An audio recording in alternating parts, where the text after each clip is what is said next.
દ્વારકા જિલ્લા પોલીસ દ્વારા નાગરિકોને મહત્વપૂર્ણ અપીલ કરવામાં આવી છે। જિલ્લામાં પેટ્રોલ અને ડીઝલનો પૂરતો જથ્થો ઉપલબ્ધ હોવાનું પોલીસે સ્પષ્ટ કર્યું। અફવાઓના કારણે પેટ્રોલ પંપ પર અનાવશ્યક ભીડ ન કરવા સૂચના અપાઈ।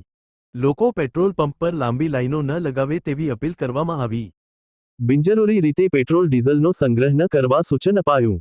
જિલ્લામાં ઇંધણ પુરવઠો નિયમિત રીતે ચાલુ હોવાનું જણાવાયું। હાલ કોઈપણ પ્રકારની અછત નથી તેવું પોલીસે જણાવ્યું। સોશિયલ મીડિયામાં ફેલાતી ખોટી વાતોથી સાવચેત રહેવા અપીલ। માત્ર સરકારી અને અધિકૃત માહિતી પર જ વિશ્વાસ રાખવા સૂચના। ખોટી અફવા ફેલાવનારાઓ સામે કાર્યવાહી થઈ શકે છે।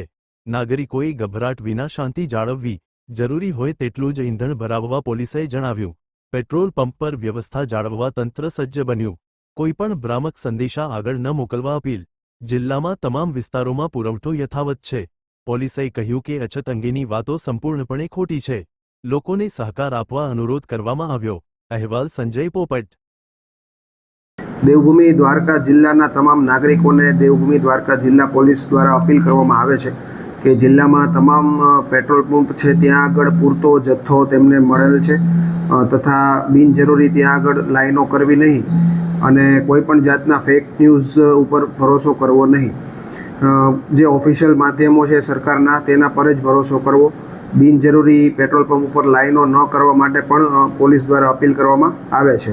હાલ એવું પણ અમને જાણવા મળેલ છે કે ઘણા વ્યક્તિઓ છે તે પેટ્રોલ ડીઝલ છે તે પહેલાં કેરબામાં બોટલોમાં લઈ જતા હોય છે। તે ખૂબ જ જોખમી છે અને તેના ઉપર પણ પોલીસની નજર રાખેલી છે। તેથી આવા કૃત્યો કરવાથી આપણે બચવું જોઈએ। પોલીસ દ્વારા સોશિયલ મીડિયા પર સખત મોનિટરિંગ કરવામાં આવે છે।